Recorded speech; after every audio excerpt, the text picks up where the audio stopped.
you do not understand white supremacy, what it is, and how it works, everything else that you do understand will confuse you.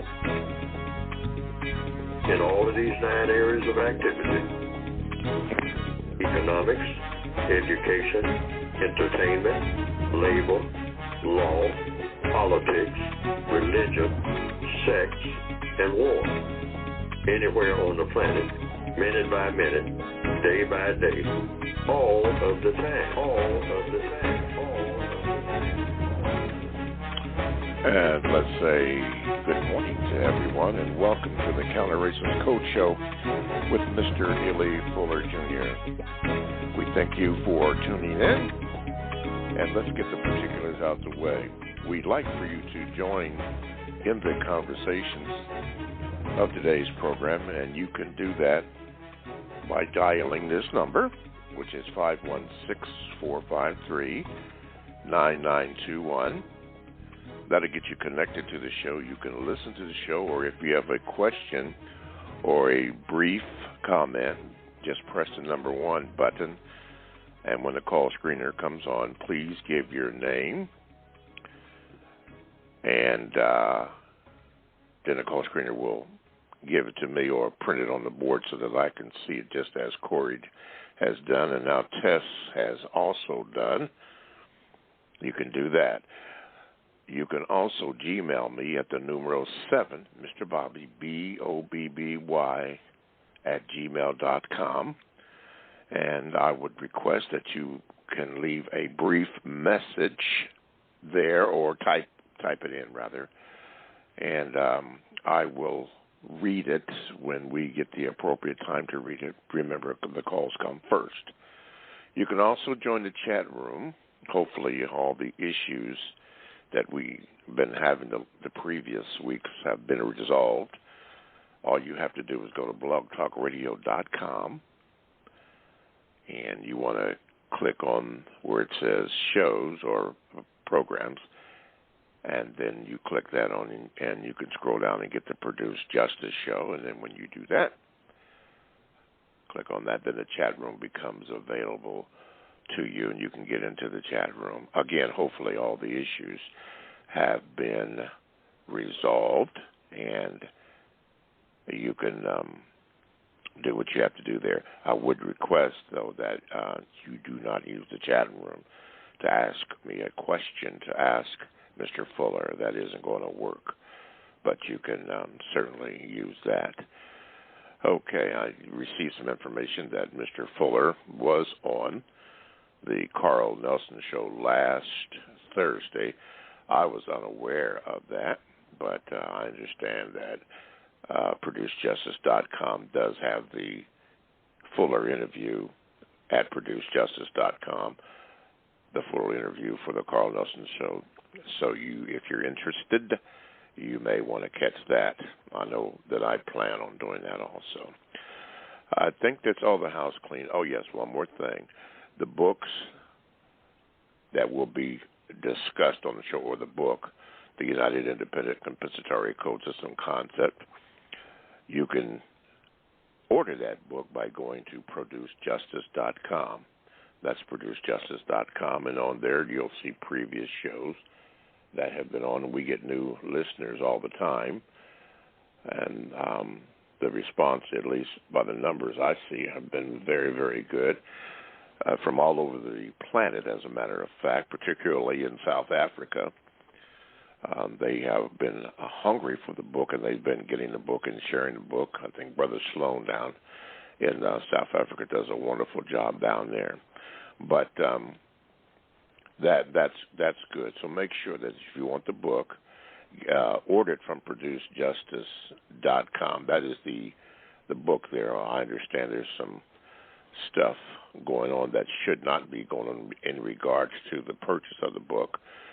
And as you heard, Mr. Fuller last week said he would really like to come down on the cost, but all the things that are involved in producing the book and shipping the book, especially now with everybody with their hands out, prices are where they are.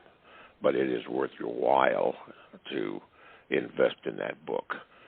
And you can get it by going to producejustice.com. That's producejustice.com. Okay, all that out of the way. Let me let me present to some and introduce to others Mr. Neely Fuller, Jr. Mr. Fuller, good morning, and how are you this morning? Good morning. I'm still learning. All righty. Thank you. Pardon me. We have a segment that we have introduced a while ago. It's called The Thoughts and Expressions on the Mind of Neely Fuller, Jr. I know, Mr. Fuller, we had a question in group that we were discussing about being from everywhere and nowhere all at the same time, but we're not going to lead off with that. We're going to lead off with your thoughts and expressions. So what is on the mind of Mr. Neely Fuller, Jr. this morning? Well, I was thinking about all the killing, and I have tentatively concluded that the root of killing, people killing people, or in other words, the people doing the killing, whether it's in what you call a classic war, like Mr. Putin is conducting, but the code book says there's only one war, and that's the war between, within the context of white supremacy. It's a war between those who believe in white supremacy and those who don't. And these are not really wars, they're battles. Everything else is a battle. There's only one war in the system of white supremacy, and that's the war between those who believe in the system of white supremacy and those who don't. Now, that's a compensatory definition. So that the focus will be, if you're talking about war, you're talking about war about race and racism. And everything else is just a battle within that war, regardless of how it looks on the surface. Directly or incorrect, directly or indirectly, it's connected with race, racism, or counter-racism. If there's any kind of conflict between people, even conflicts between white people with other white people, like the so-called Civil War, that was just a war about racism. It wouldn't have existed if there wasn't something about racism and people of color being involved. If people of color didn't exist, that so-called Civil War that they had back in the 1800s wouldn't have existed at all, because it wouldn't have been nothing to fight about. Wouldn't have been any root cause of it. From everything that I've read and heard, that's the only logical conclusion you can come to. Lots of people said, oh, no, it was about states' rights, and it was about a regional dispute about the use of land and certain connections that some people had with people overseas, and other people who were opposed to people having connections with people overseas, and that's what they've gotten away from. And they wanted a sort of new ideology and a new way of doing things and a new land. And so it had nothing to do with color and the skin color of people or slavery or anything like that. That's just something that's a side, something that's just a minor thing. All those didn't exist. It wasn't even worth talking about. A lot of people are saying that now, rewriting history. And so that's what I'm thinking about, but I'm thinking about it essentially people killing people, period, including the truckloads and the train loads and the ship loads of black black people were killing each other, and a growing number of white people were going into schools and et cetera, and killing people, killing children, young people. And so what's this instinct that people have? Well, the thing to do is get some type of instrument, a gun, a sword, a poison, or whatever, and just start killing people. Just kill them. Watch them fall down dead. It's something we get out of that. And black people are doing it around the clock, particularly in the Northwestern Hemisphere and in other parts of the world. And everybody's just into killing, which they always have been. White supremacists more than anybody. Glorifying murder. Murder is fun.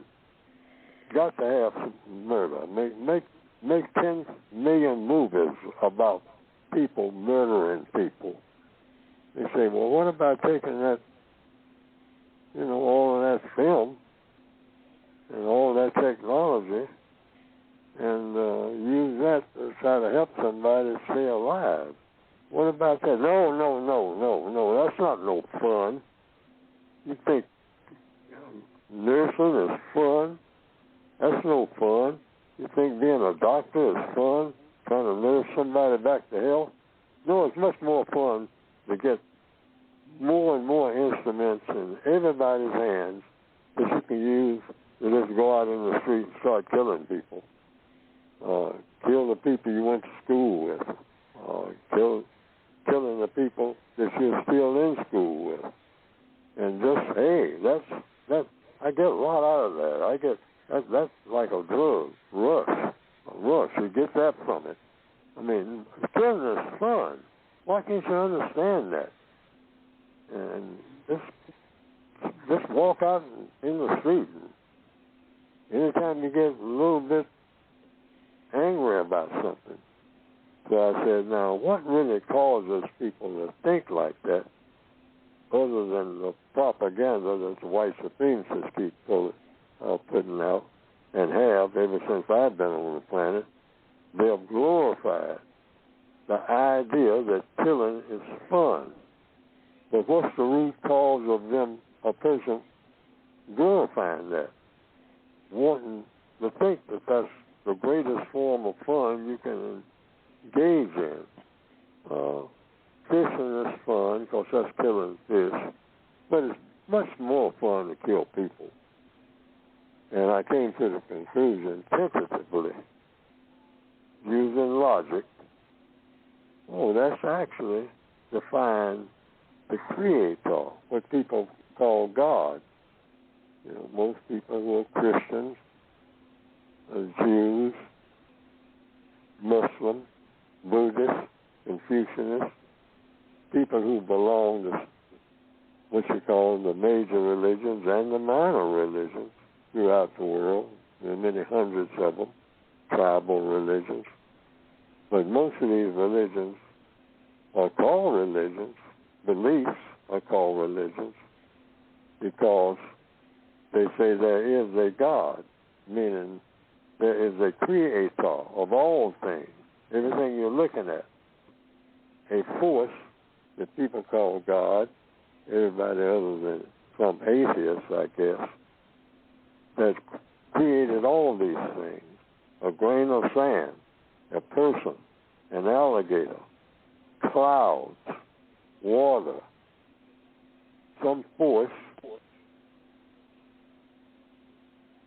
called a creator or creators, some people say there are many gods, place these things in what we call the universe, and even the universe itself was produced by something they say you know about it because you see it before your eyes, but you don't know what it looks like or anything like that. Some people draw pictures of what they say is the sea god, etc., usually an image of a person.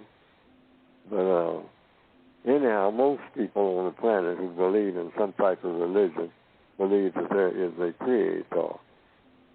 So in thinking about it, why would something called people that were created want to kill people? Why do they have that instinct? I mean, even, how did they get there? And what it is people are defiant.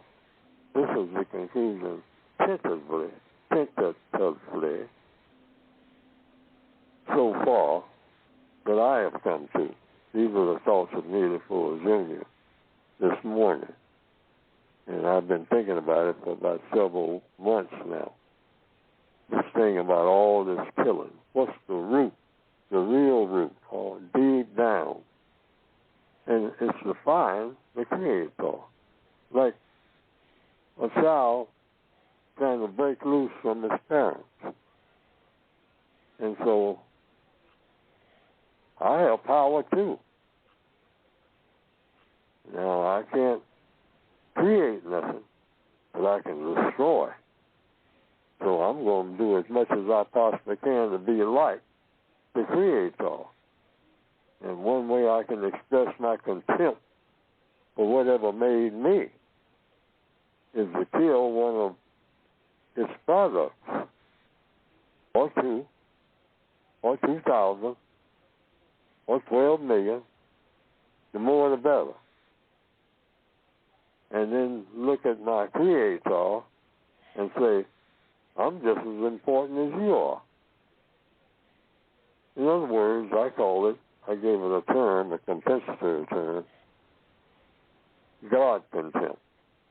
That's what we're actually doing when we kill each other. I say that's flat out what it is. You're not really mad at the person you're killing, or even if you are. It's according to a pretty low standard, the reason you kill. Whether it's Mr. Putin or whether it's homeboy down the block or next door. That's all it is. I'm killing the thing that created me, or showing, since I'm not able to do that, because I don't even know what created me, I'm going to kill some of the products that they say are in the image of that creator. I heard that somewhere. That's what people who kill people are really thinking deep down, deep down. But I think that if I said that to people like I'm saying now, they'll say, oh, no, that's strictly a people thing and all like that. Yeah, but there's a root cause that goes deeper than that. And these are my thoughts. That when you kill somebody, willfully and deliberately, I'm not talking about the self-defense, because that self-defense thing is built in you. But when you go out and hunt somebody down and kill them, what you're really mad at is your creator. That's the conclusion I have at this time, up to this time. I might find out something else, but that's what's on my mind.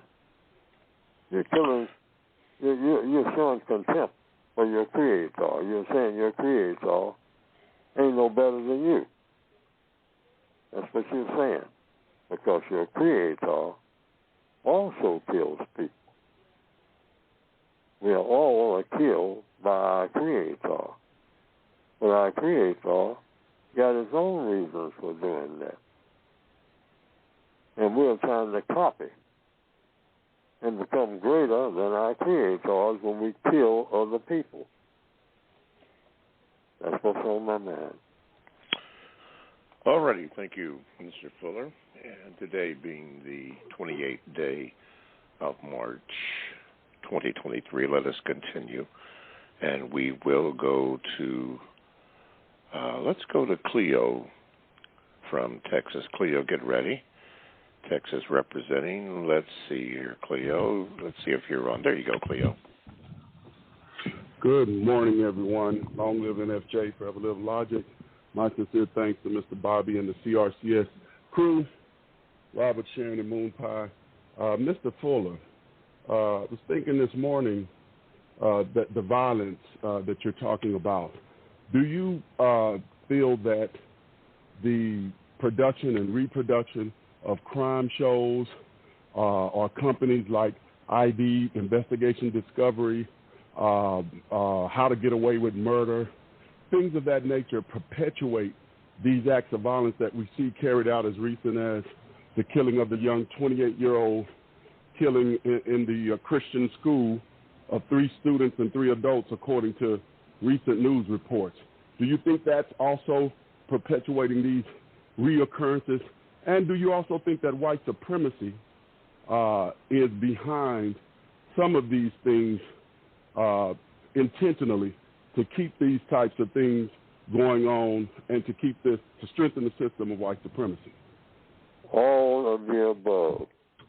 And going back way before white supremacy, because people have been killing each other ever since people were created, according to most sources, according to most historical records. There's a Bible story that says that when there was just 2 brothers here on the planet, somebody named Cain and another brother named Abel. And Cain killed Abel. That's when there's just 3 or 4 people here on the planet. There was Adam and Eve, I understand. They were the first 2 people.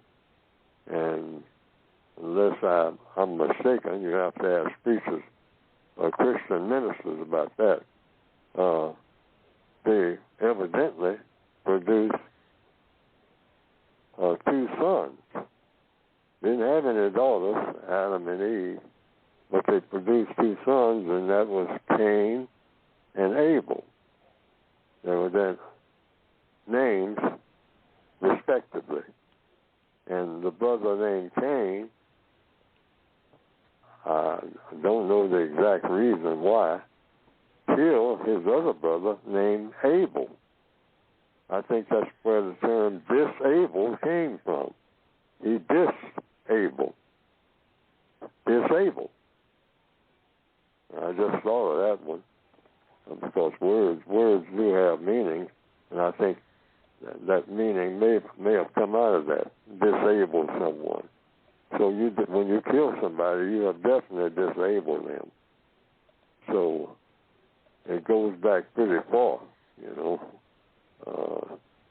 as far back as the beginning of the creation, meaning the earth and what they call heaven, the universe, and something called people by the Creator. And they've been doing it ever since then. And the white supremacists is just the biggest and most powerful and the smartest of the glorifiers of murder. Cain murdered Abel. And people have been doing that ever since, all over the planet. But the system of white supremacy has carried that on, that tradition of people killing people, and just put the pedal to the metal, you might say. And then say, oh boy, white supremacy, not just about racism, but we glorify racism by glorifying killing. Can't have racism without a lot of killing. Not just a lot of killing, I mean round-the-clock killing. Kill what? Well, kill animals and then save a few for killing later. And you do the same things with people. If you go somewhere on some island somewhere and you find that there are 800 people on that island, well, kill all but 70 or 80. Make sure there's males and females left so that they can build it back up over a period of time to maybe 1,000 people rather than 800. That's what was originally here. Well, now we got 1,000 now on that island, and they're dark-skinned people. Oh boy!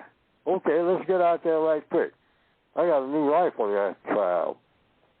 So they'll do that. I mean, you can see that right in front of your eyes. So they'll scramble around and get there and find those is built back up to 800 people again. Wow. This is beautiful.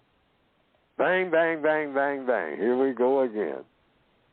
And cut it down to about 120 this time. We'll leave a few more. We left 80 the last time. Make it about 120 this time. We'll come back later, see how many it is. And they'll check back and say, well, if it's just built up to 120 and now it has got 200. Oh, well, you know, there are other places we can go. Let them build back up to a couple of thousand next time around. Then they do the same thing. I mean, actually, I'm putting it in their books and brag about it. That's the white supremacist mind. And they teach the people while they're there now to kill each other when they weren't doing it before. People getting along fine. Oh, we can't have that. You know, we got to have some fun while we're here. Well, we'll have them kill each other while we're gone. That is the white supremacist mind, and they brag about it, put it in books, and charge black people to come in and read the books. Murder this, murder that. Agatha Christie. Murder, murder, murder. How many books do you have about how to patch somebody up from third-degree burns? Oh, that's boring. Man, you know, boy, you're going to put me to sleep. But some bang, bang, bang, I'll wake up right now. Oh, the shooting has started. I know that's the mentality I had coming up. I go to sleep in a movie. I'm sitting in a movie. I go to sleep and they're doing all that talking. And then I wake up when the shooting starts. And that's when I come alive. Sick, sick, sick, sick. That's the truth. Okay. Thank you, Cleo. And thank you for being a loyal listener. And tell you what I'm going to do. I'm going to break it off right here. So hang on. You are listening to the Counter-Racist Code Show with Mr. Neely Fuller, Jr., and we thank you for doing that. Now, to participate in today's show, you know what you have to do, but for those who are new, simply call this number, which is 516-453-9921. You can listen to the show there, or you can press the number 1 button so that you can be heard. You will get in a rotation, and when your time is called, you can be heard. Make sure that you give your name to the call screener, and then the call screener gives me the name. You can also Gmail me at the numero 7, Mr. Bobby, BOBBY, @gmail.com. And it probably will not be read today on today's program, but at a particular time or a certain time when we don't have many calls, then your Gmail might be read then, hopefully before the system deletes it, so we'll see about that. You can also join the chat room by going to blogtalkradio.com. Make sure you want to click on programs, and when you do that, scroll down to the Produce Justice Show, and you can click on that, and the chat room is available. And apparently, you can get in today. We have been, over the last few weeks, having some problems, but hopefully they've been resolved. I'm not going to cross my fingers because I don't believe in that black magic. But anyway, we're on. So for all the people in the chat room, and many have already said this, but a big morning or good morning to all of you there. So thank you for your listenership. Don't forget to purchase the books. Go to producejustice.com. That's producejustice.com. And for all of those, including the person that's speaking with you who missed Mr. Fuller on the Carl Nelson Show, I was told this morning that it is up on our website at producejustice.com. Mr. Fuller apparently was on the Carl Nelson Show last Thursday, which I was not informed of that. I have to admit I'm a little disturbed about that, but such is life. I'll get over that.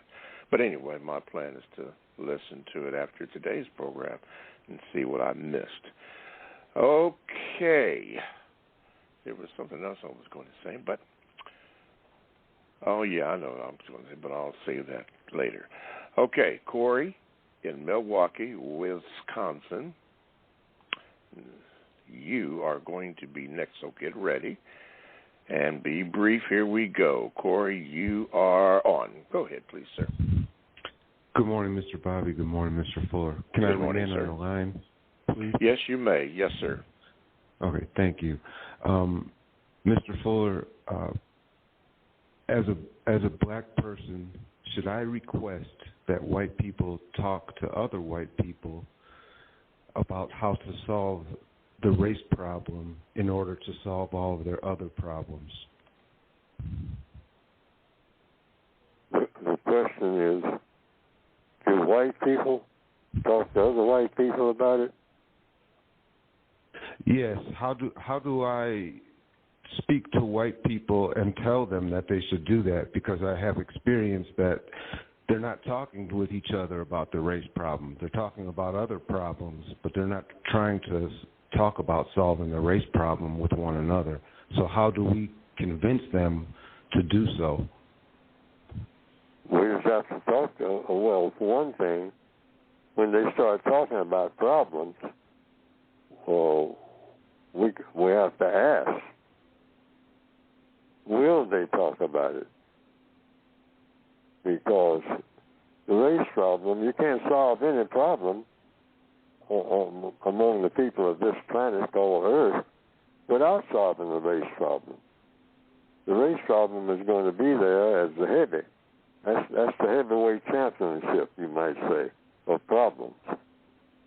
That's in that heavyweight class.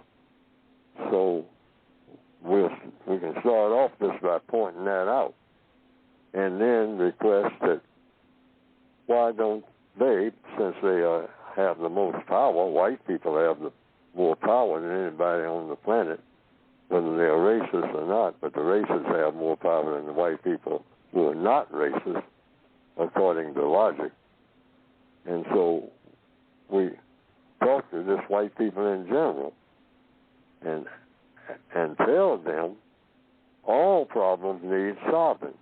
Everybody's problems. Otherwise, that's going to make more problems.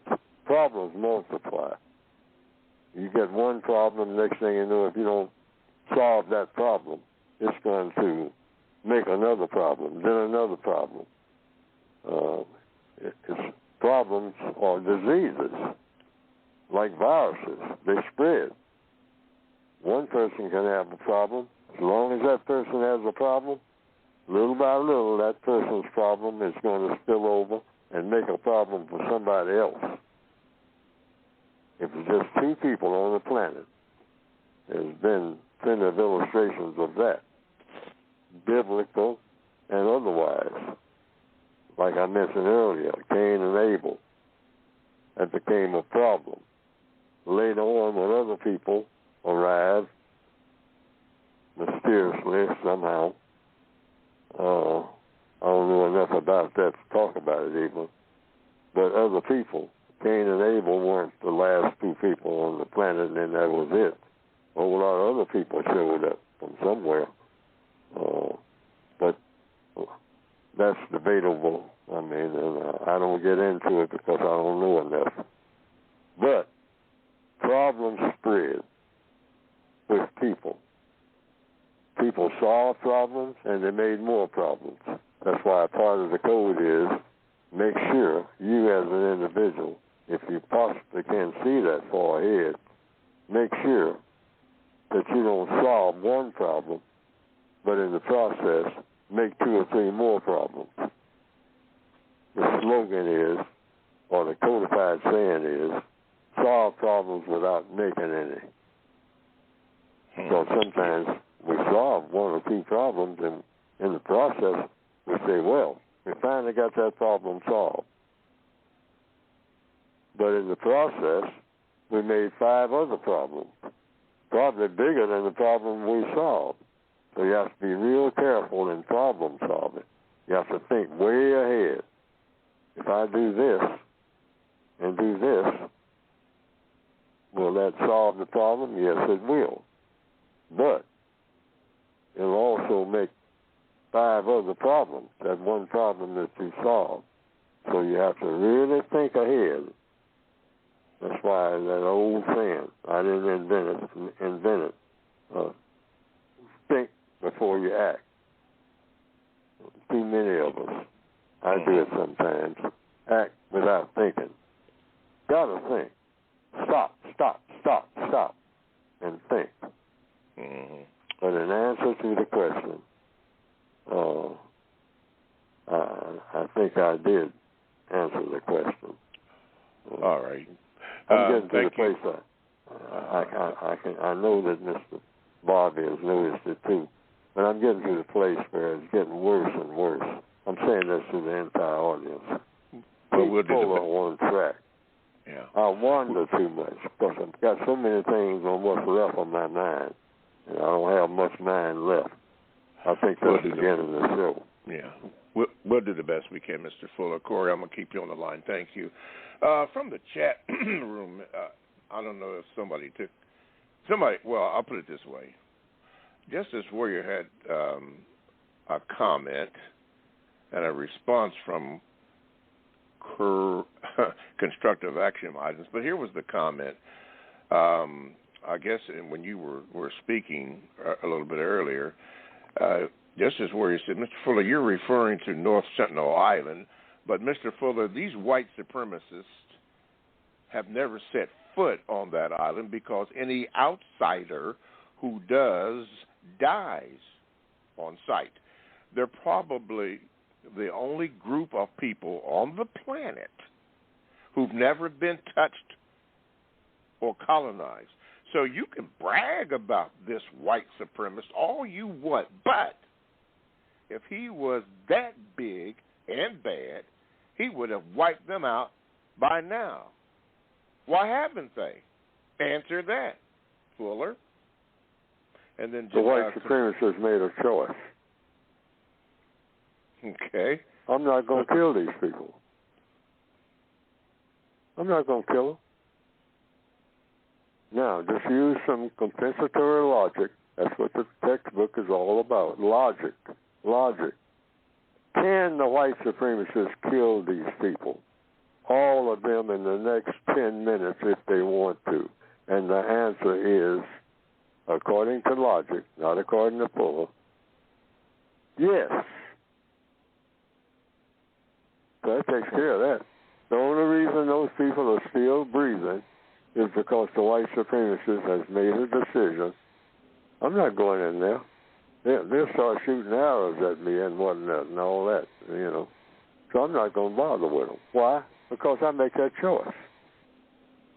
I got a choice. They can't kill me. They won't know what hit them.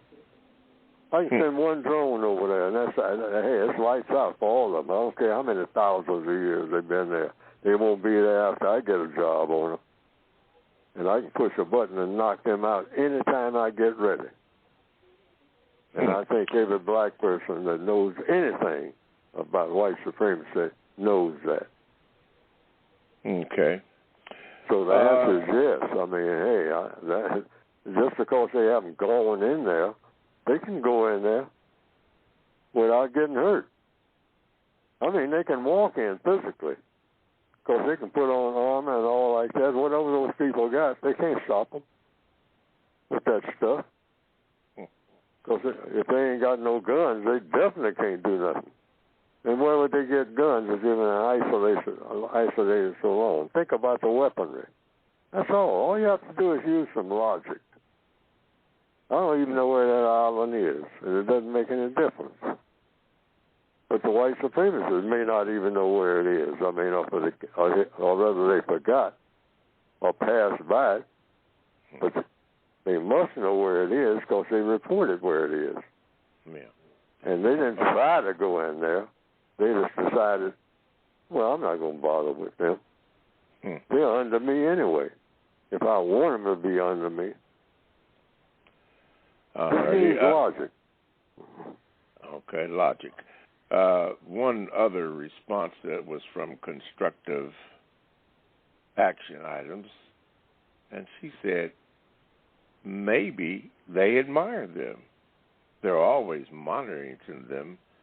Maybe they're studying them. Could be. One never knows. New York City, you're up. You know what that means, Tess. Ready, set, and go. If I can get you there. Here we go, maybe. Okay, there you go. Good morning. Good morning. Mr. Fuller, if non-white people are at their best when dealing with issues regarding race, what are some ways to produce more constructive problem solvers? Thank you. All righty.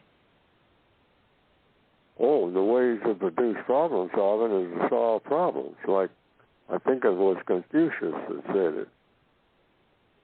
He said, the way to play the fiddle is to play the fiddle.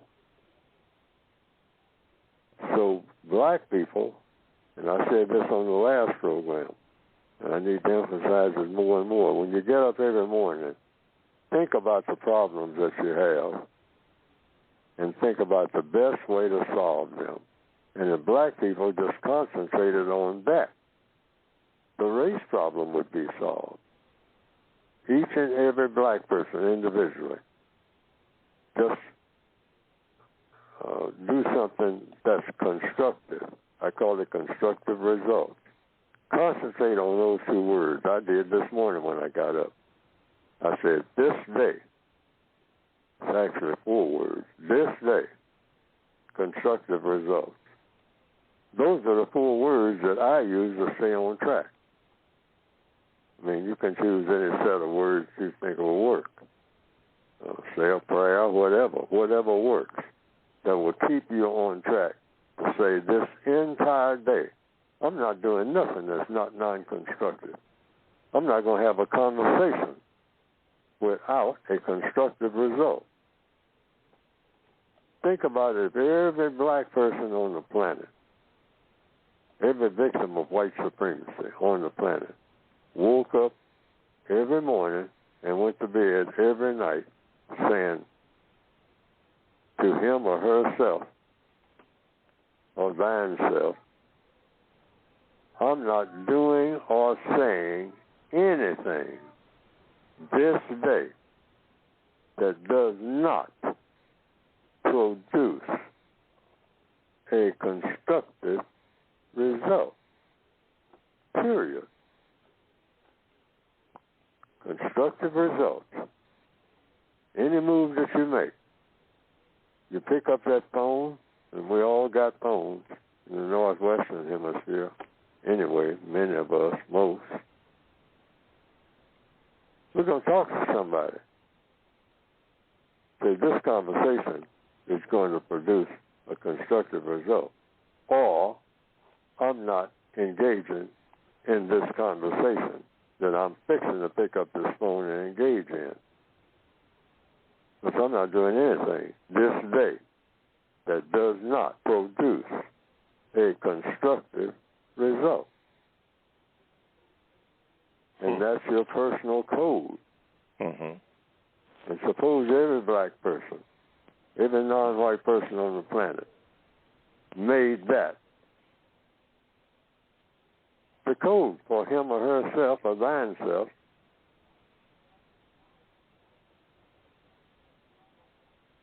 in every area of activity, everything that you do and say, starting with this minute, the race problem would get solved, I mean, with lightning speed. Why?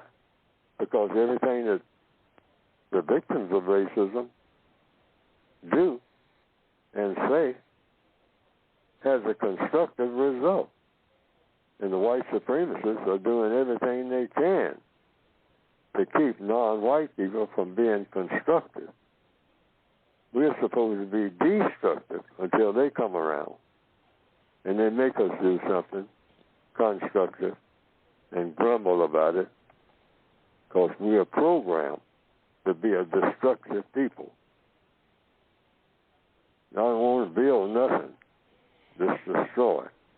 The white supremacists made us that way. Yes.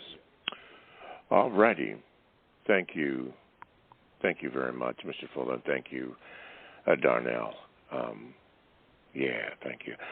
Mr. Fuller, in study group this week, and this has been on the mind of a few people, and matter of fact, a couple of people have called in and to get clarification or understanding of what you meant by this statement or similar to this statement that you have made. It goes something like this, not quote for quote, but something like this. You once said, or I've heard you say this, when somebody asks you, well, Fuller, where are you from? And you said something to this effect: I am from everywhere that I've ever been and everywhere that I've never been.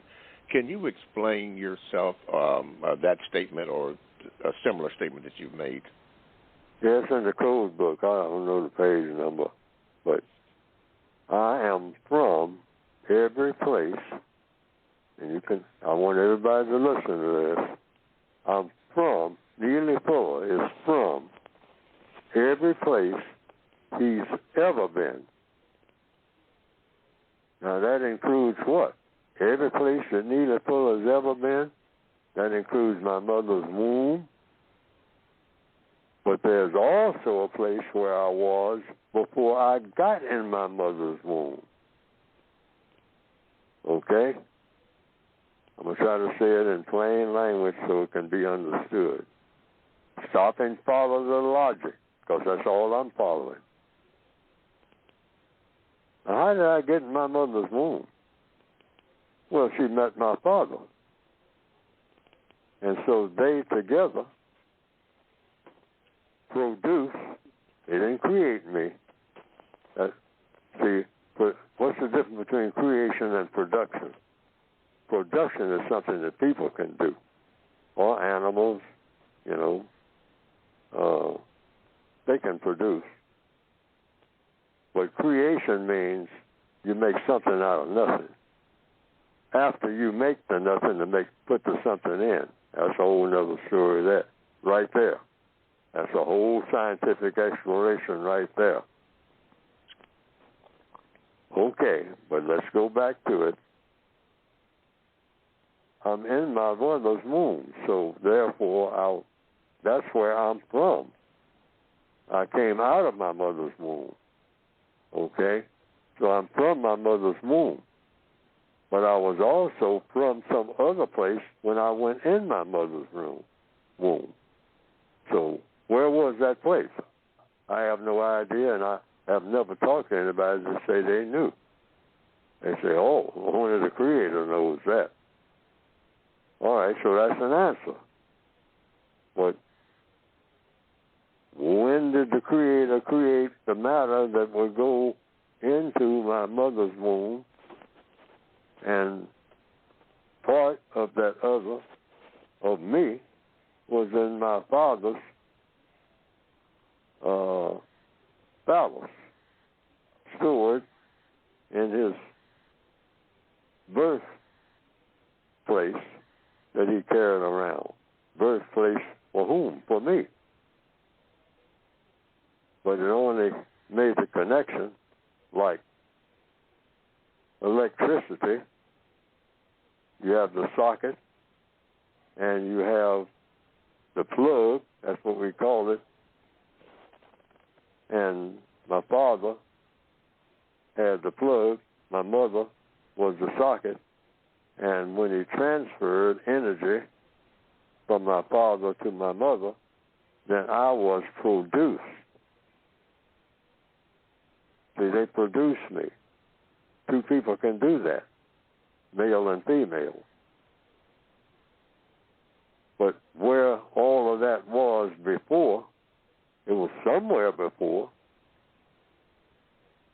out there. That's all I can say. Somewhere out there. Out where? Out wherever.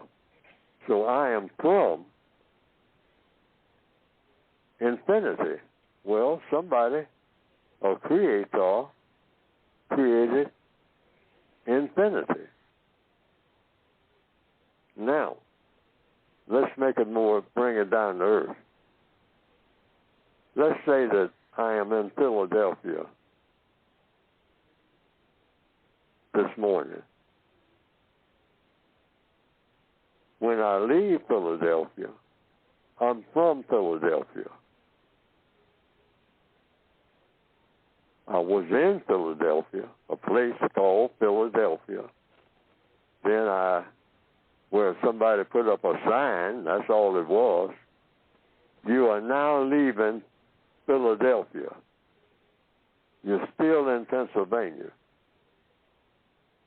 but you are now leaving Philadelphia, Pennsylvania. So I'm leaving.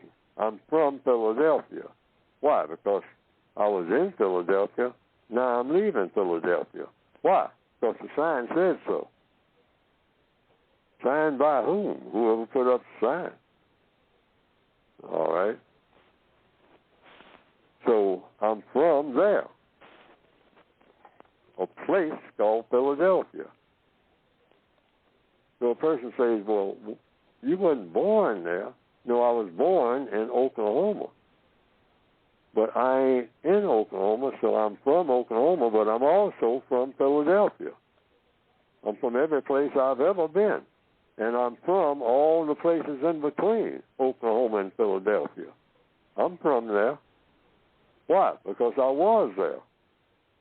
I take one step. I'm from that step that I had before. When I step off the curb, I am from the curb. I'm from that curb, and I step into the street. Now, I'm also from the place where I just stepped, but I took that step, so I'm also in that place. But when I lift my foot up and continue to cross the street, I'm from the place that I just left, that curb. And I'm also from what? The next curb that I'm going to. But I'm from it until I get there. I'm from this curb.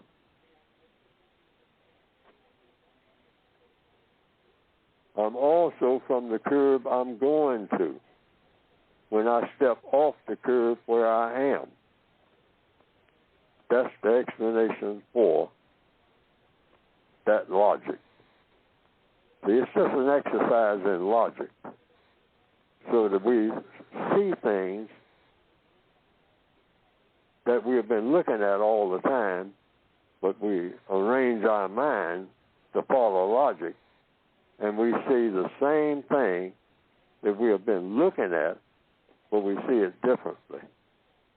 And this is very important because it's called logic, which is something that all creatures should seek out all the time. I also have an illustration I was thinking about the other day that's in connection with this. There's a lot of talk, particularly among what they call indigenous people, about burial grounds, sacred burial grounds.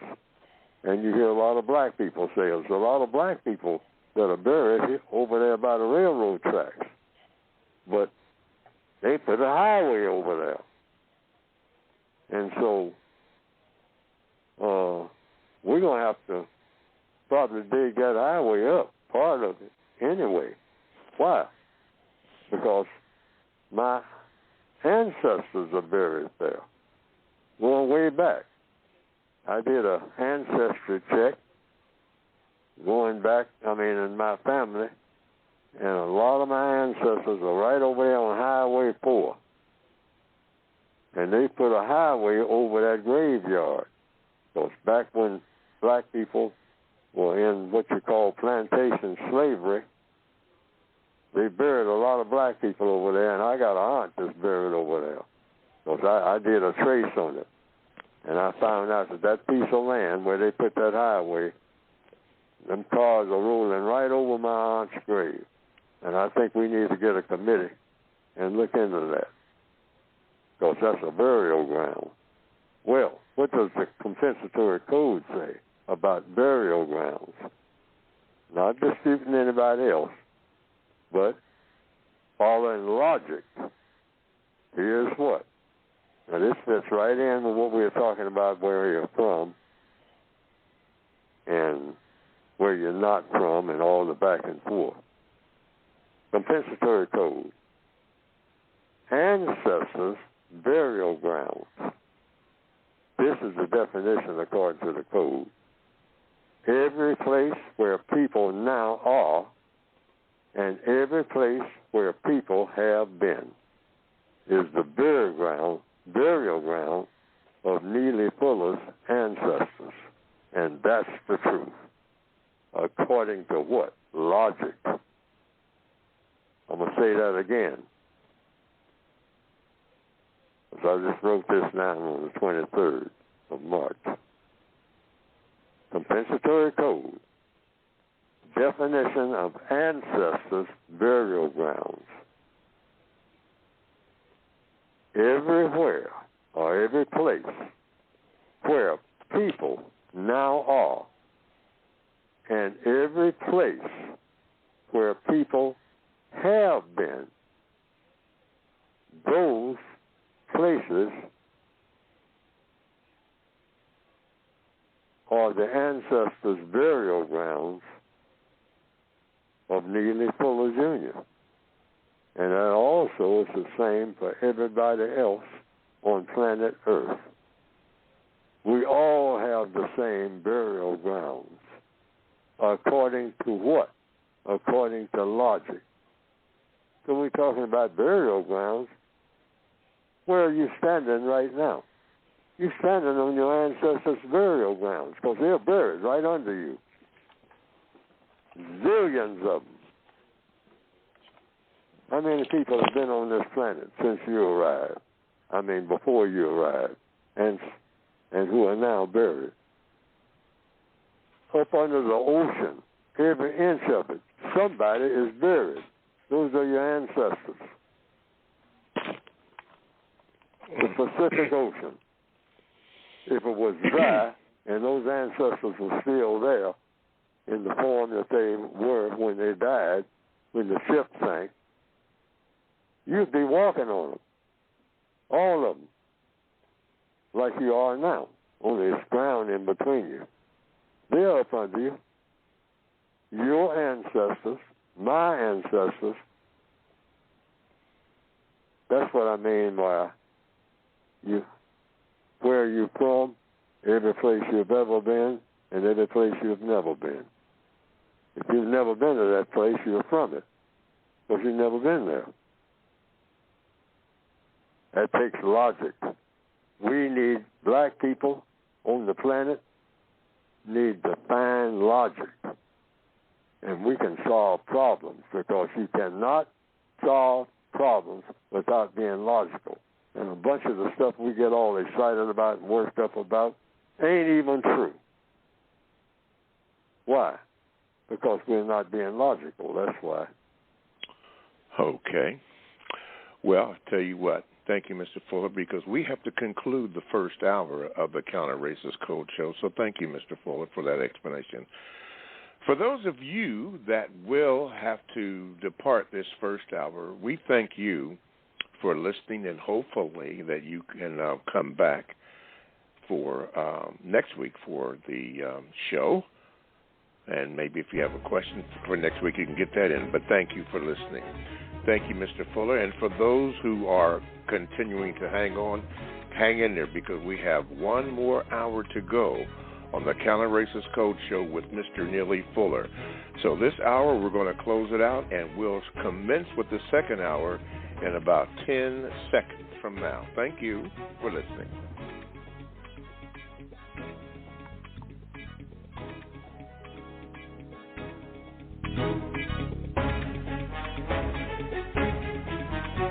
All righty, welcome back to the second hour of the Counter-Racist Code Show with Mr.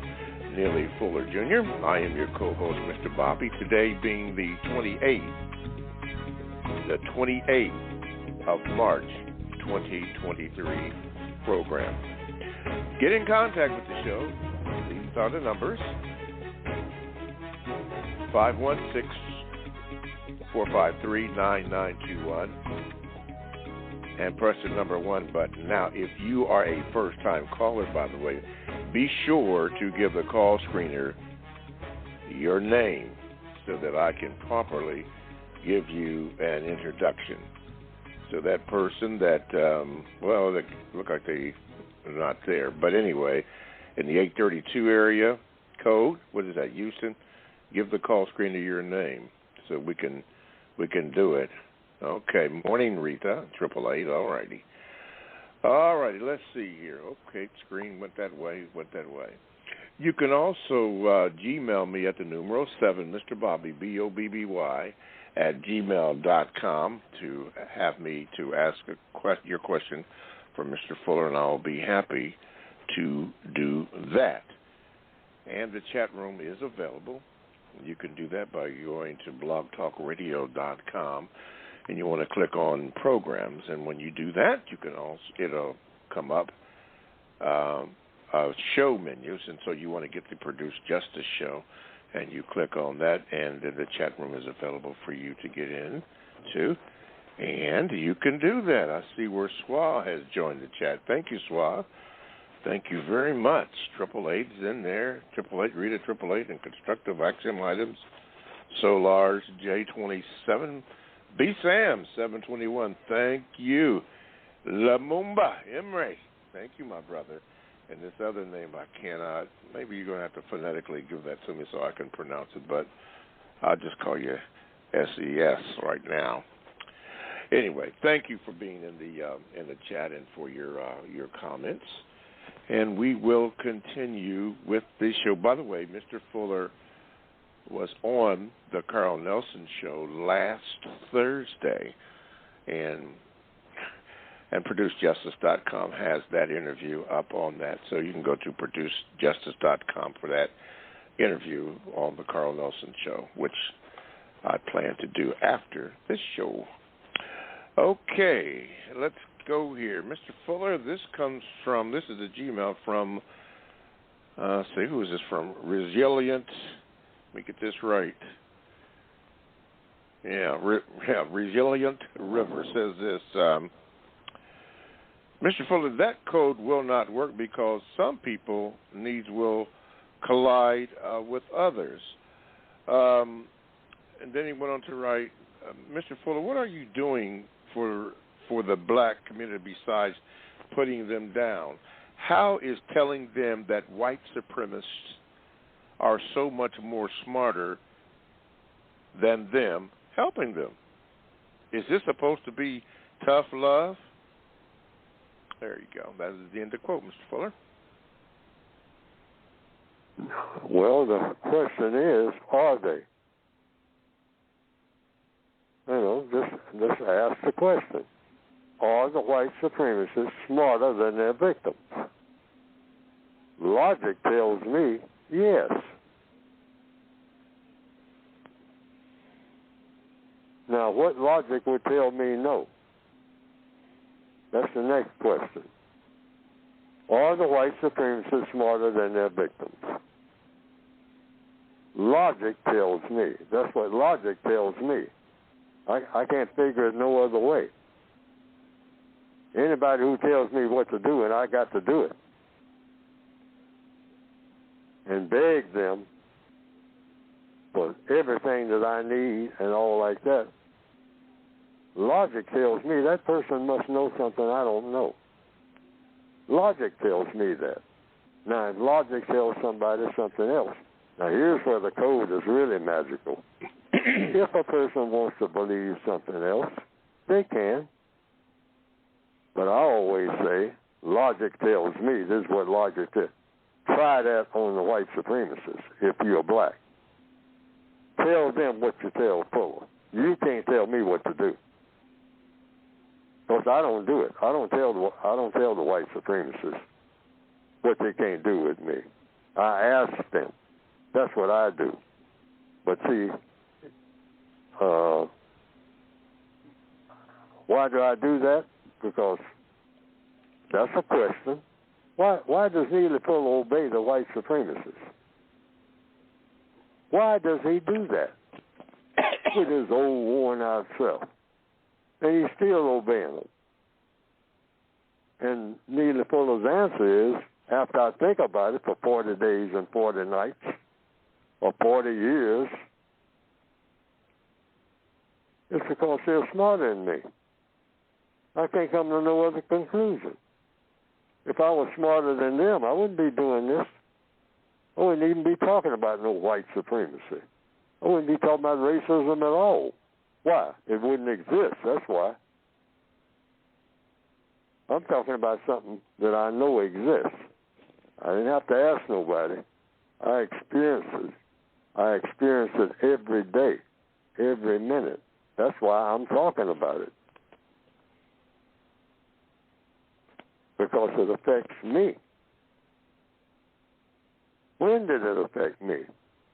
Before I was born, people told me, hey, it's here. It's here, Fuller. You're going to have to deal with it. And these were people, black people, who were smarter than me. But they told me, you're going to have to deal with a thing called racism. Well, we don't know what to do about it. If we knew what to do about it, you wouldn't have to be facing it. Every black person I ever talked to said that to me. So I hope I answered the question. Why do I say it? Because it's true. It's either true or false. And I've always told people, if you think it's false, get in the white supremacist face and tell them it's false. You ain't got nothing to do with me. You can't tell me nothing. and not only that, I'll put you in your place in 5 minutes. And there ain't nobody who can come and rescue you except somebody that looks like me.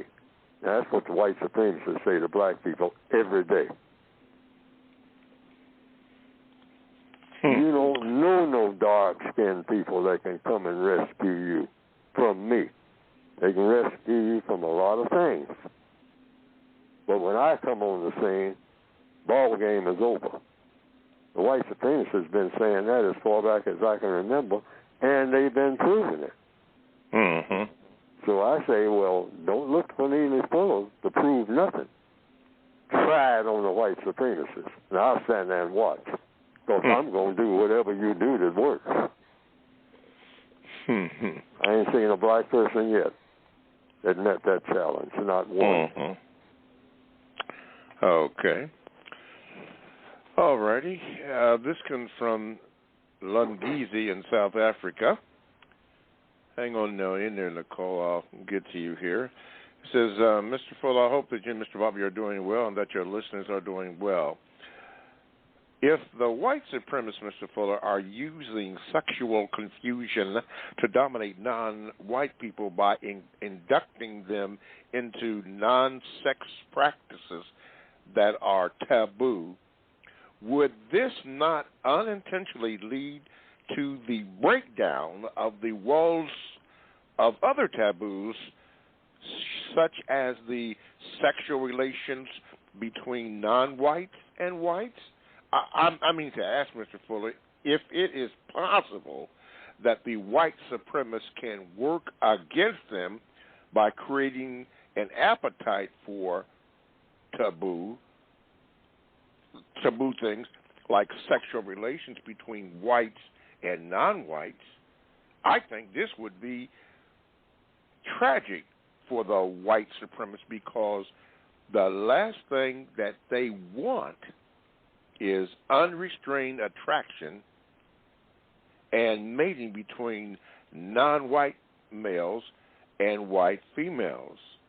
Emmett Lewis Till remains for me the best example to this day of how the white supremacists want to prevent and punish even the thought of non-white male and white female sexual relations. I don't know. Enjoy your day. Best regards from Pretoria, South Africa. The white supremacists in the refined stage. The white supremacists are trying to stay in the refined stage. That's the last stage of white supremacy. Refine means they're putting the finishing touches on what they have produced, a system of government called the system of white supremacy, the most powerful political and religious system for controlling people ever invented in the minds of people in recorded history, according to what? The evidence. So in the 8th area of activity, sex, the white supremacists have traditionally said, keep that black male away from white females because they engage in sexual intercourse, as this is not good for the white business, because on many occasions they will produce non-white people. That's what's going to come out of the white female's womb, a non-white person. So you want to disrupt that type of attraction and see to it that it doesn't happen, because we want complete control of the sexuality of non-white people, particularly when it comes to any interaction with white people and non-white people sexually.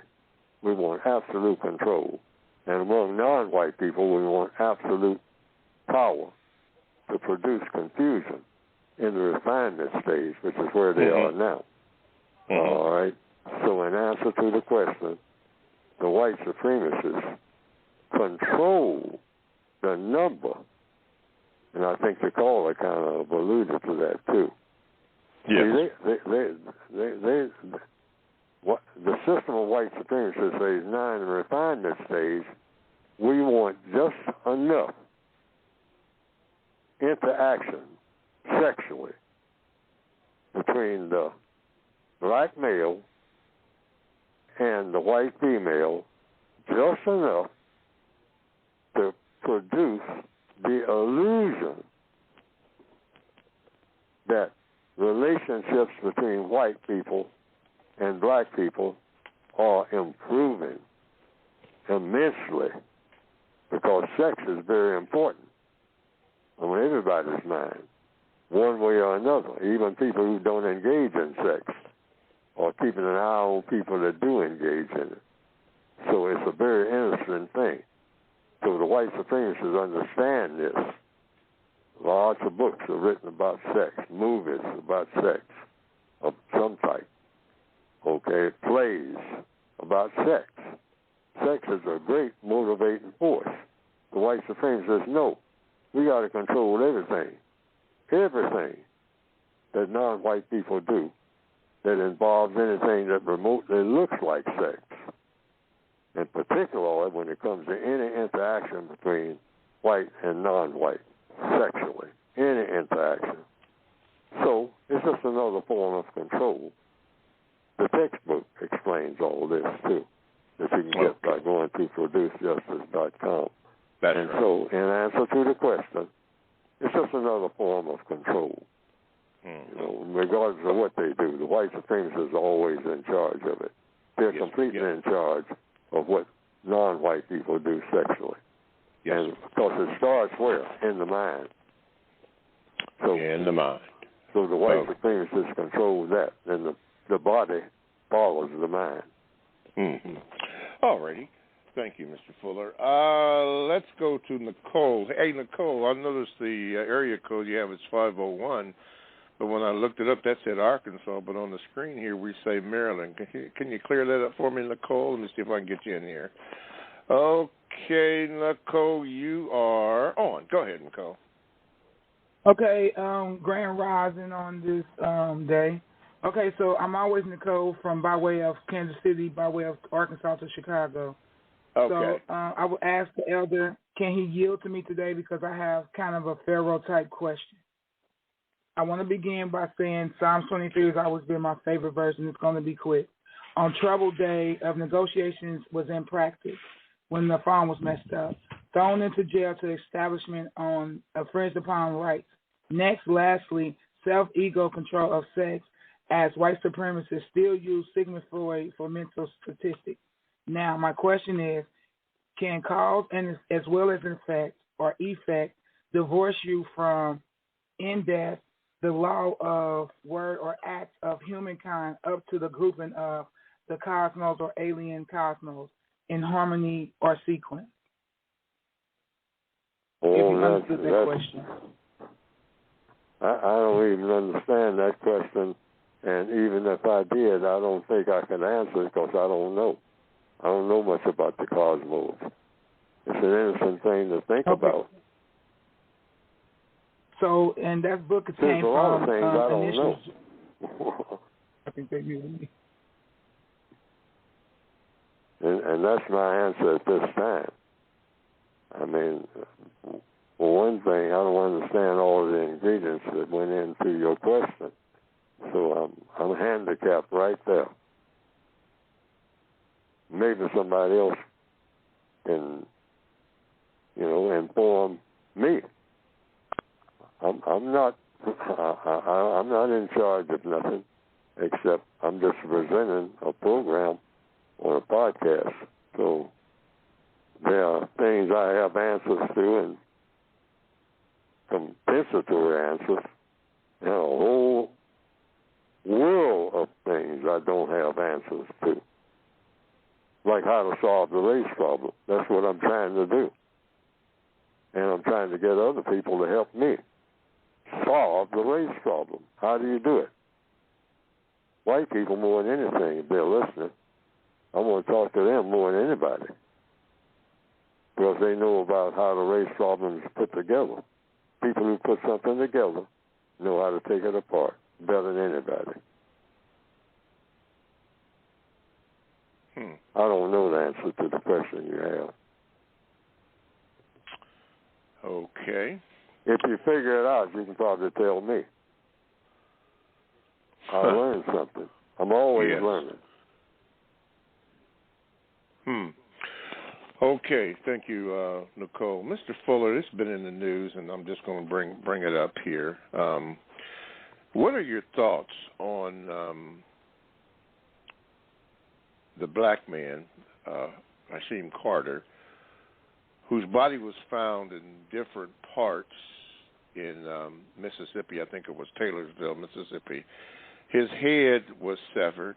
I understand his spine or backbone was completely taken off, and his penis was cut off. And the sheriff of that county indicated that there was no evidence of foul play.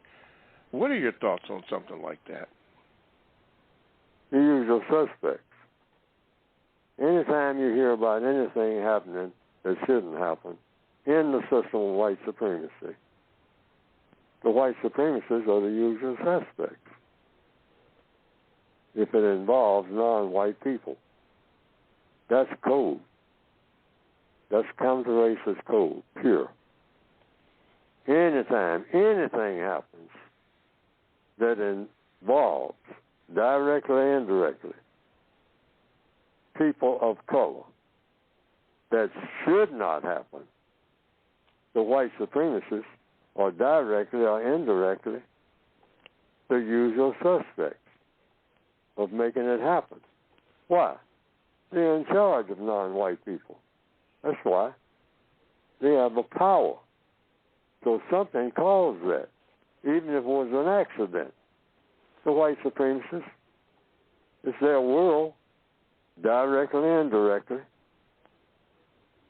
We're supposed to be under their protection. We're certainly under their non-protection. So the code requires me, Neely Fuller Jr., to say I suspect that the white supremacists caused something to happen that should not have happened to that person whose head was found. See, well, the white supremacists may not have, might have been some black people that did all that. Well, what caused the black people to do it? We are the illegitimate children, according to the code, of the white supremacists. We meaning anybody who is a victim of white supremacy.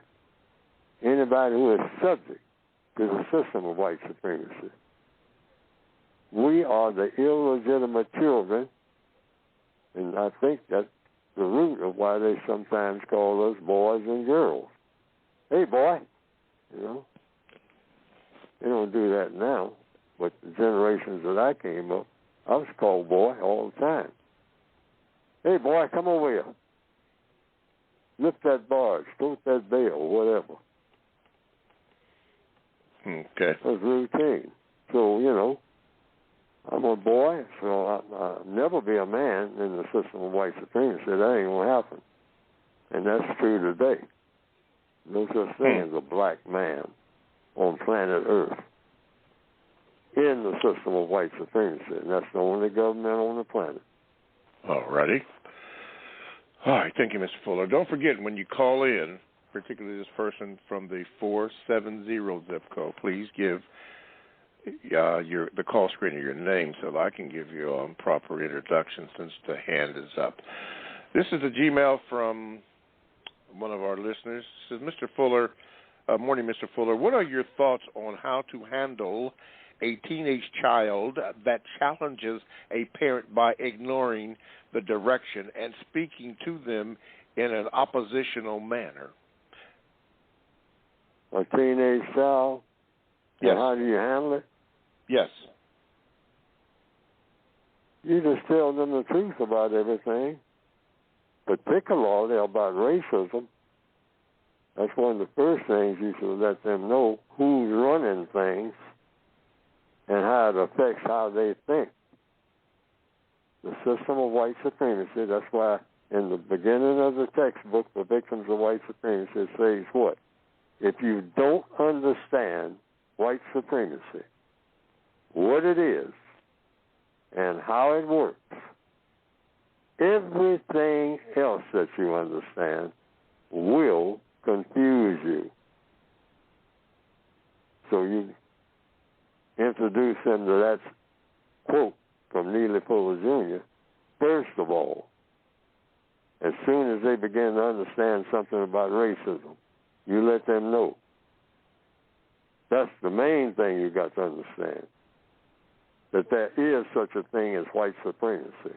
That's real. That's not something that Neely Fuller makes up, like I'm sometimes charged with doing. Neely Fuller made up this thing about racism. Ain't no racism. That's all garbage. That's all confusion. Ain't no such thing as that. Well, Neely Fuller says what he always says. Okay, you can prove it to me. Now prove it to white folks. They can't tell you what to do, and you better get hopping. Prove it to every last one of them. I'll see how far you go, because like I always say, if you get where you wanted to go, and you displease them all the way, those people called white supremacists, Neely Fuller wants to know how you did it. Because, man, I'll burn my books because it's all over. Problem solved. So in answer to the question again, you got to tell them how the world works. And in order to do that, you got to tell them all about racism. Otherwise, you can't tell them nothing. It's going to work. Okay. All righty. Continuing with the Gmails from Media Hash, says, as Mr. Fuller, according to your code, under the area of sex. Oh, wait a minute. Let me say this. Okay. Many of you who called in the last couple of weeks or heard the program for the last few weeks know that someone called in. There is a code that is used here about inappropriate language, and Mr. Fuller addressed it thoroughly last week, longer than what I thought that he would. But he addressed that situation. and you should be well enough to know that you can't call here and just use, profane language. You just can't do that. Now, out of respect to that person in the 470 area code, we have people who monitor the situation, and it has been determined that you're blocked until further notice. Now, I just wanted to let you know so you won't waste your time calling in here and wondering why you can't, get through. You're blocked until further notice. So that's out of respect, for you. And if you want to know what Mr. Fuller said last week, just go get the last week's program, and it'll be very clear how what Mr. Fuller said. So what's the reason for the blockage? Huh? I'm sorry, Mr. Fuller? If you don't mind me interjecting. Yeah. I want to know the reason for the blockage. Okay. Legal has indicated... I think you said that day that it's the FCC. No, there's a FCC regulation on words that you can't use. Then that would be the reason. That's a government regulation. Yeah, you can't use certain words. You can't use certain words. See, for anything on this program that we say, we give a reason for saying it. Yes. Okay. Well, anyway, so that's what's going on. So, like I said, out of respect for that person, legal has given me some information, and and I just relayed that on out of respect for that person. You just can't call in here and just say anything. Anyway, moving on with the program. But the reason is, this is very important, because we've got to stay in line with the code. I don't care what people say, because people say what they want to say. That's a personal thing. But according to the code, if I'm under some type of penalty that may come up or something like that, in trouble directly or indirectly with the laws of white supremacy. And you said it's in the form of something from the Federal Communications Corporation. Is that it? Mm-hmm. That's what FCC is? Yeah, FCC. Mm-hmm. Then I can't not do that, all right? But if somebody says something, now Mr. Bob is the host, so now he can handle it the way that he wishes to. But as far as someone saying anything to me, I just want to know what they're saying and what the problem is, because it's all about problem solving, including that one. Okay. That's the problem. I mean, in other words, this is consistent with the code. I cannot deviate from the code. Once I start deviating from the code, then the code is not a code. Okay. Now, the code permits me to, particularly if people call me a name, the code permits anybody to call me any name they want to call me any time they want to call it. I don't care what kind of name it is. Okay. That's me. That can't be for somebody else. Can't speak for somebody else, including Mr. Bobby. Yes. Right? Okay. Now, I just spoke with our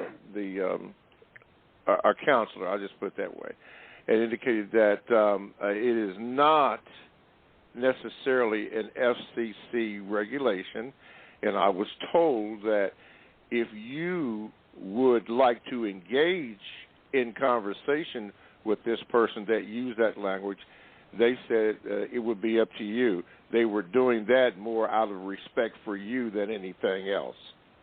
So if you want to engage with this person, then I can put this person on. Yes. It's left up to you. That's exactly. If it's just between me and them, and they want to call me any name they want to. I've been saying that on air ever since I've been on air. Okay. On every program. This is right out of the code. This is classic code. Call Neely Fuller Jr. anything that you want to call him, any time of day or night, no matter what it is. All righty. Well, then I'm going to do this and let her go on because I don't know the name, but here we go. Okay, you're on block. Go ahead with your question for Mr. Fuller. Okay, Mr. Fuller, go ahead. Miss Rita, all right, that's it. Cut her off. See, I would have to close down the whole program if I didn't go by the code, because I'm trying to get people to go by the code. That name calling is something that you don't react to on a personal level. You react to it on a logical level. Now, if somebody else, like the white supremacists, make a law saying you can't do it, Fuller, you can't let people say anything, or if we catch you doing it, we are going to take you off of your podcast. End of story. Then I obey. I have done it up to this very moment, all of my existence. I obeyed the white supremacists. That's why I'm still breathing. You don't obey them, everybody's going to know it, because you ain't going to be here. I'm telling that to all the non-white people on the planet. Now, Neely Fuller just made a true statement or a false one. If you really displease them to the point where they want you dead, you are dead if you're black in the system of white supremacy. That's why I'm on this podcast. I'm pointing that out, that you can't do nothing if you're non-white without the direct or indirect permission of the white supremacists. I've never even heard of it happening. That's the whole point. And I got to keep making that point, because most people say, well, I don't know what he's talking about. I do what I please. Don't nobody tell me what to do. And I'm black. I don't know where he got that information. People say that all the time to me. I've never seen it happen in real time, in the real world. Never. Haven't even heard of it. I'm looking at this, what are some of the things that the FCC or broadcasting rights has this to say: broadcasting obscene content is prohibited by law at all times of the day. Indecent and profane content are prohibited on broadcast TV and radio between 6 a.m. and 10 p.m. when there is a reasonable risk that children may be in the audience. Okay. And continuing on from, let's see what this is from SEC.gov, if it'll come up on my screen here, which it is not. Very good. Let's see here. Let's see if this one, nope, that's too, can't get that one in. So does the FCC have the right to censor programs before they air? Let's see, does the FCC have the right to censor programs before they air? And this is the FCC regulation of broadcast and radio, television. Broadcasters, not the FCC or any other government agency, are responsible for selecting the material they air. The First Amendment and the Communications Act expressly prohibit the Commission from censoring broadcast matter. So that's up to us then. They can't censor it according to this. This is let's see. And one more thing. The Public and Broadcasting Federal Communications. Let's see what this is here. Can't get that one in here. Well, anyway, it was up to us to, and you asked that since a question could not be raised, that we would move on, and we had that right to move on, and that's what you did. We moved on. That's according to the code. I mean, that's the according lady to the didn't have a question, so we have to. There are other people who are waiting. That's all. It's a technical thing. Yes. It's not contempt. Right. Not according to the code. The code says you can adopt that, and I have adopted it. You know, you can say anything you want to say. I'm saying what I want to say. The white supremacists allow that, or if they disallow it, they'll let me know, and I will immediately conform to whatever they let me do. I'm in their prison. That's the whole thing. That's the whole purpose for the code, to make that point. So I see, in other words, this is not something abstract. This is hands-on. The code is all about something that's real, dealing with the real world, period, as it is, like it or not.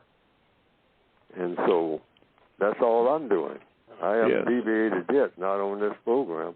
No, and a lot of the chatters are very much against that use of language. As a matter of fact, some of them said that they were going to log off if this continued, and there were some other things that they. Okay, well, it's not getting what? What's those two words I keep saying? Constructive results. Constructive results. Constructive results. It's not getting constructive results. Okay? Anything that's not getting constructive results. Yeah. The code requires everybody to try to think, speak, and act in a manner that produces constructive results. So the question always is, always, what we're doing, me including Neely Fuller, producing constructive results. And if it's not, you're supposed to keep plugging away trying to get constructive results, because that's the only option you have other than quitting. And that's not an option. This is one comment from the chat room. It says, I play this show for my offspring, so you may need to add a warning to these shows if you don't take out her cursing. See, okay. Now all right. Well, then that we got to always go with constructive results. Got to always. This otherwise, why even have a program if they're not trying to get the most constructive results that you can possibly come up with? Absolutely. I've been saying that. I say that on every program. This whole program is about constructive results. We can get non-constructive results everywhere. That's the whole idea. We're trying to make the whole world act in such a way that every move that everybody makes is the most constructive thing that you can do. Constructive. So if saying something about MF is constructive, I don't see where it is. I mean, but a person can say it, then examine it, and see, why do you need those particular words? I mean, in order to express an opinion. Why do you need them? Are there better words? And if there are better words, use the better words. I was just informed, Mr. Fuller, that first of all, let me apologize on behalf of ProduceJustice.com to the listening audience that that part of the program will not be rebroadcast.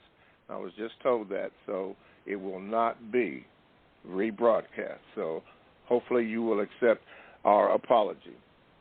Okay, go ahead, Mr. Fuller. That's it. That's the end of the line right there. I mean, if the white supremacy, now the lady did say that they'll start taking away your privilege to say anything. Well, that would just be proof of white supremacy. That's all. Already they've been doing that with CRT. So, yes. But you take it as far as you can if it produces what? Constructive results. That's all. It's not an argument between people or anything like that. It's bringing up the issue of what is constructive and what is not. That's all. There's nothing complicated about that. You just ask that question on anything. Is this constructive? Is it a better way? And if it's a better way, do that better way. You always do it the better way. Mr. West says on the end of every program, sometimes in the middle of the program, we're trying to do better. Always. We're trying to do better. That's it. I mean, there's no, we shouldn't argue about it. Shouldn't be an argument about doing better. It's just the best thing to do. Might be 1,000 things you can do. People can do things, all right? Exactly. But you just pick out the best things. It's the best recipe for food. I mean, you just don't grab food and just throw it in there any kind of way. Some people do. But, if a person is what you call a real chef, a chef will say, well, wait a minute, is there a better way for this food to be nutritious and healthy? Yes. Set your goal first and then say, what's the best way? Might be 1,000 ways to go about scrambling eggs or fixing eggs or even eating eggs. You might come to the conclusion, not a good idea to eat eggs at all. Some people have said that. What you do is examine it. See, this is what the code is all about. I'm not deviating from the code right now. What I'm talking about, that's what we need, a code where we do everything the best possible way it can be done. Now, who can argue against that? That's somebody that doesn't understand and if somebody racism. Can, well, let's try it and see if that's the best way. That's the only way to find out. Yeah. One of the comments was that this wasn't constructive. If it was not constructive, don't do it. And you said earlier that you're looking for always constructive results, and that interaction was not constructive. It was 3 times and a waste of time. Wow, and energy. But there's a codified way of saying that. When you try, I'm just reading what was put on the chat board. That's all. But anyway, let's move on.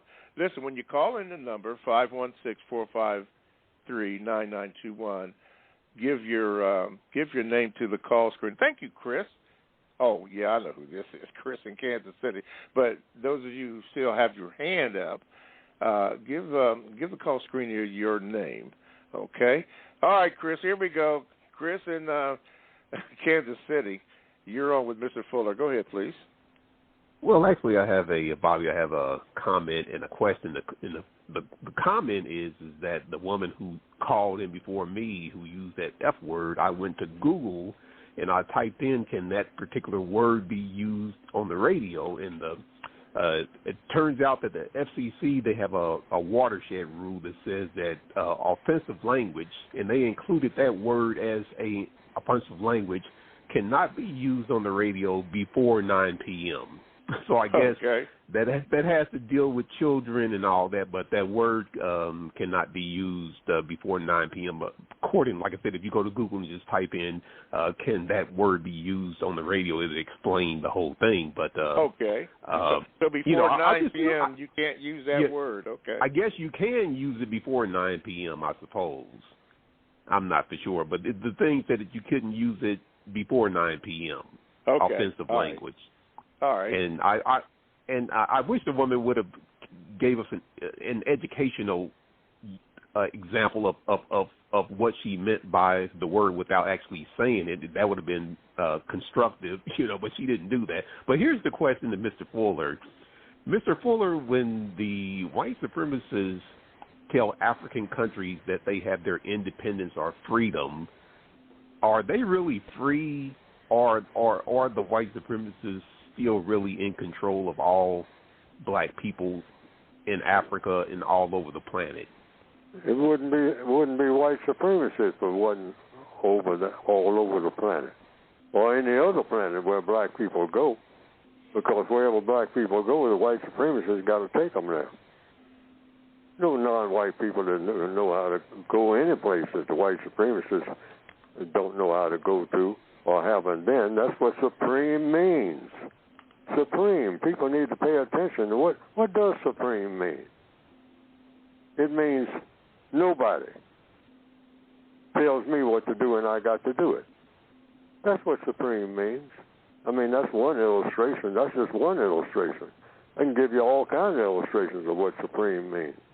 The white supremacists put it right in our face every day, whether we see it or not. Millions of black people say ain't no such thing as no white supremacy. But when test time comes, see, that's the thing that people keep missing. And you can't test for white supremacy, the existence of it, by testing Neely 4. You have to test the white supremacists. You have to get up that morning and say, hey, I'm going to put this whole thing about racism to a test, to an acid test. Today is crunch time. And I'm going to do things ain't nobody never did before. Because that's what you'll be doing. Yeah, absolutely. Thank you, I Chris. haven't seen a black person pass that test yet when they took that stand. That's all. It's not a criticism. It's an observation. Mm-hmm.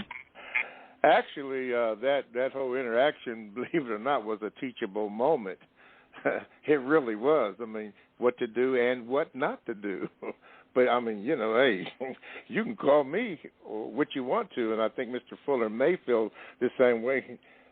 He may not say it like I do, but I don't care. If you want to call me that, go ahead. If you think I'm being rude to Mr. Fuller, go ahead. It's okay. We're trying to get a message out on what to do and what not to do. It's as simple as that. Some people agree with it, and some people do not. That's your opinion. That's a part of the code. Exactly. The big part. That's the centerpiece of the code. I mean, exactly. In other words, you stand alone, like you're the only person on the planet. Neely Fuller ain't making no judgment on nobody, except people who are making judgment on him, and that's the white supremacists. But I will make observations, and to the best of my ability, heaven help, or what, somebody help. Yeah. I want to always tell the truth. Exactly. And if I say anything, it better be true. Yes. Oh, yeah. And this is why I can't deviate from the truth, not 1 inch. Otherwise, these books and everything, I need to just take them and dump them right now and everything, and tear up everything I've ever said. Please don't do that. I mean, if I start devoting myself to falsehood, no. Okay. Well, anyway, this is why you state at the beginning of every program that we've ever done together, and probably before that too, but anyway, you always say, it is right here at the beginning page, if you do not understand white supremacy, racism in parentheses, what it is and how it works, everything else that you understand will only confuse you. And that's either true or false. Now, I'm saying it's true. Absolutely. We've had confusion right here this morning. A teachable moment, though. All right, Terrence. Sure. Terrence, and we can see if we can get you in here. Oh, wait a minute. Oops. Okay, Terrence, you're on with Mr. Fuller. Go ahead, please. Okay. Can you hear me? If you speak up. All right, I think I'm in there. Okay, yeah, that's much better. Go ahead. All right, good morning. Good morning. Good morning, sir. I'm very proud of, if I can say this, I'm very proud of both of you, especially Mr. Fuller, because I got a chance to see the code in action under direct fire. And I would just encourage you to not let this upset the program. It's just a good example of what the code is supposed to do, and that has encouraged me more to use it. That person, that's their opinion, that's their VGQ, and we move on. It wasn't anything. There you go. That was VGQ. Yeah. So I want to tell you, Mr. Fuller, thank you. That emboldened me and encouraged me even more to see you under direct fire, not scared to take on real life and what and demonstrate what the code is supposed to do. My only concern is that these kinds of things are signs that the code is working, is getting out further, because you're attracting all kinds of people. So we need to really get on code right now, this minute, because if not, it won't be long before even our own people do something to close down this show and support the people that would stop us. So that's my view. So thanks, Mr. Bobby. Thank you, Mr. Fuller. Keep on doing you're welcome, sir. I appreciate you. Okay. All righty. I want to stay on the line, so please. Oh, okay. Okay, good. Yeah, we got you. Okay. This is from somebody who listens to the show always. Jane. Anyway, she says this, and I'm reading it right off of from the Gmail. Said, in regards to the misguided woman that called into the show using profanity, I'm not sure that she understands that words have power and vibrations. There is a Japanese scientist named Emoto who studied the molecular structure of water and ice, and after he spoke kind, loving words and profane words to them, the water and the rice got the kind of words looked like a beautiful geometric pattern under the microscope. The water and the rice that got the curse words, end quote, looked like vomit under the microscope. Words are more important than she knows. Kind regards, Jane. Thank you, Jane, for your VGQ. Mr. Fuller, we got about 4 minutes left in this segment, maybe a little bit more, but that is going to give you a chance to speak about your book, and I'm going to have you close the show out. Go ahead, Mr. Fuller. Well, I'd like for those who can afford it, that's a stiff price on that book. And it's not a well-written book, but I did the best I could under all kinds of extreme circumstances in trying to get the updated version out in 2016. I had a hard time with it, and it's got errors in it. But I do advise people to get the book if you're going to have at least a elementary school book. I should have written it much simpler, 5th grade level. That's the way that I'd like to write. I can't write. That's very difficult to do, to write at the 5th grade level. I have great regard for people who have that talent, because they should really use it to try to write on serious matters at the 5th grade level so that message somehow sticks. According to my own standards, I don't write that well. I tend to use too many words where it's not necessary. But I only discovered this after I had put the book out, errors and all. But it's the best I could do. But you can get the book by going to producejustice.com, and you'll see 3 volumes come up there.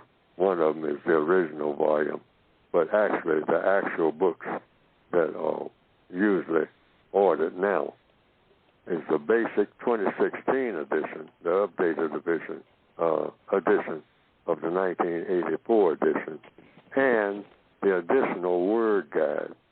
It's basically the same book, the word guide and the revised edition. And it says on the cover of the word guide that it is an edition, but I just couldn't get that 800 pages in one volume. It would have been too cumbersome to carry around. Okay, but the basic book is 2016 edition. Go to producejustice.com, and a lot of the things we've talked about today hopefully straighten out in that volume. Hopefully. Okay. But one way to read the book is just pick it up and don't read it from front to back, but just finger through it and try to get something out each and every day. And little by little, things will start coming to you. All righty. Let's see. We're going to give the last word to somebody in the chat room. 888 Reader says this.